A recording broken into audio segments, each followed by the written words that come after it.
Selamat pagi Bu, perkenalkan nama saya Nisa Ayu, bisa dipanggil Nisa. Saya mahasiswi Poltekkes Kemenkes Semarang yang saat ini sedang dinas di ruangan ini ya Ibu selama 2 minggu.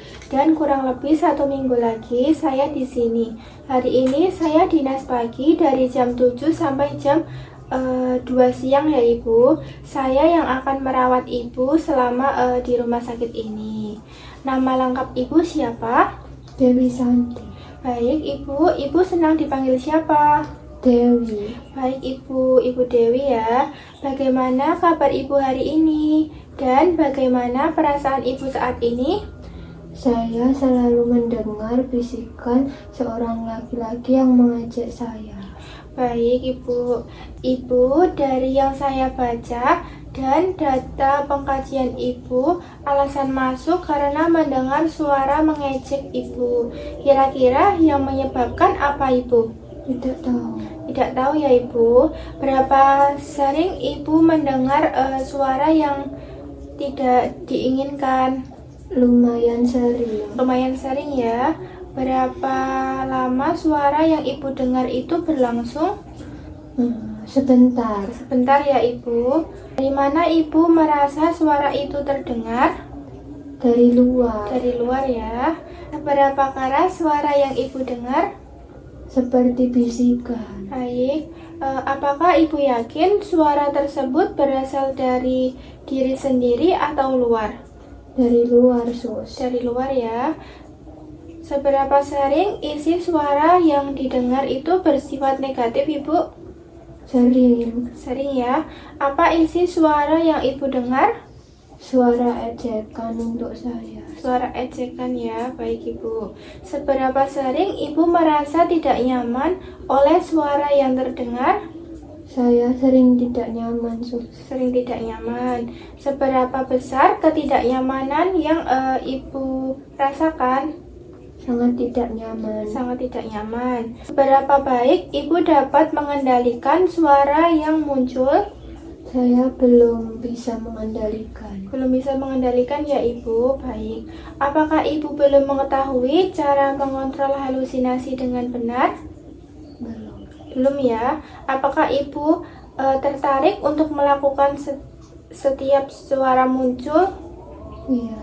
Baik. Bagaimana cara Ibu mempraktikkan cara mengontrol suara-suara?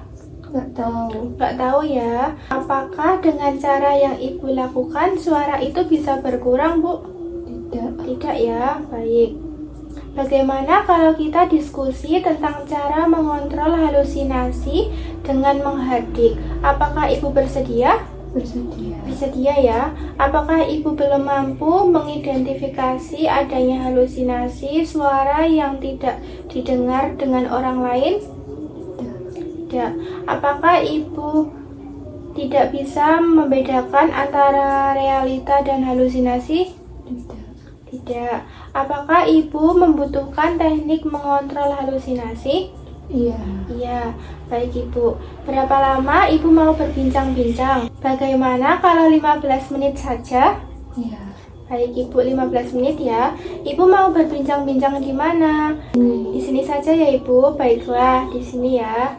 Hari ini kita akan belajar cara-cara mengontrol halusinasi. Bagaimana kalau kita latih cara yang pertama, yaitu dengan menghardik.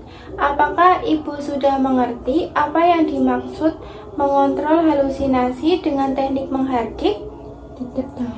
Baik Ibu, jadi cara mengontrol halusinasi dengan teknik menghardik yaitu cara mengontrol halusinasi khususnya suara dengan cara menolak atau memarahi suara tersebut secara tegas ya Ibu.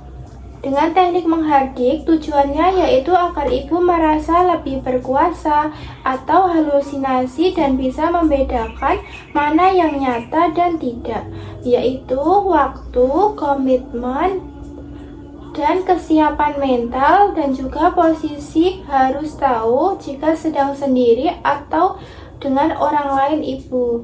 Saya akan mempraktikkan dahulu, baru Ibu mempraktikkan kembali apa yang telah saya lakukan. Ketika Ibu sendiri, Ibu bisa melakukan cara ini. Begini ya Ibu, jika suara ini muncul, katakan dengan keras, "Pergi, pergi, saya tidak mau dengar kamu suara palsu," sambil menutup kedua telinga seperti ini ya Ibu.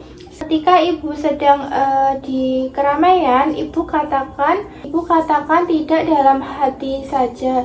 Coba Ibu ulangi seperti yang saya lakukan tadi, Ibu. Pergi, pergi, saya tidak mau dengar kamu suara palsu. Wah, bagus sekali Ibu. Ibu sudah bisa mempraktikkan ya. Bagaimana perasaan Ibu setelah mengontrol halusinasi dengan menghardik? Saya lebih paham. Lebih paham ya Ibu?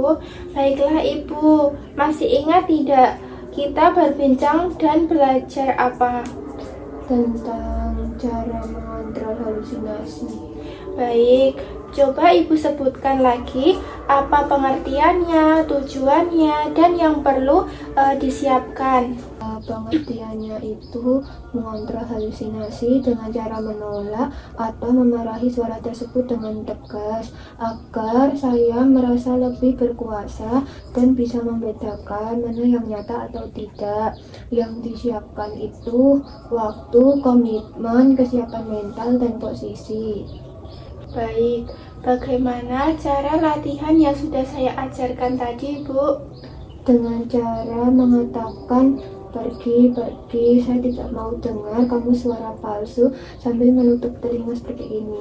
Baik Ibu, bagus Ibu. Mari kita masukkan ke dalam jadwal ya Ibu. Bagaimana kalau ada sesuatu yang membuat Ibu halusinasi? Ibu nanti kita coba praktikkan yang tadi ya. Ibu lakukan itu sampai suara itu tidak terdengar lagi ya. Lakukan 3 kali sehari atau saat Ibu mendengar suara tersebut. Bagaimana jika saya masukkan ke jadwal harian Ibu? Iya, Baik, cara mengisi buku kegiatan harian adalah sesuai dengan jadwal yang telah kita buat ya. Jika Ibu melakukan secara mandiri, maka Ibu mengisi di kolom M. Jika Ibu dibantu perawat, teman, atau keluarga, Ibu mengisi di kolom B. Jika Ibu tidak melakukan, tulis di kolom T ya Ibu. Apakah Ibu mengerti? mengerti. Baik, baiklah Ibu, bagaimana kalau besok kita berbincang dengan teknik yang lain? Iya, Baik, cara yang kedua dengan bercakap-cakap untuk mencegah suara muncul. Bersedia Ibu? Iya, Baik, besok saya akan kembali sekitar pukul 9 pagi. Waktunya mau berapa lama? Bagaimana kalau 15 menit saja? Iya, Baik, tempatnya mau di mana Ibu? Bagaimana kalau di sini lagi? Iya. Baik, jika sudah cukup, saya izin pamit dulu ya Ibu. Iya. Terima kasih Ibu. Assalamualaikum.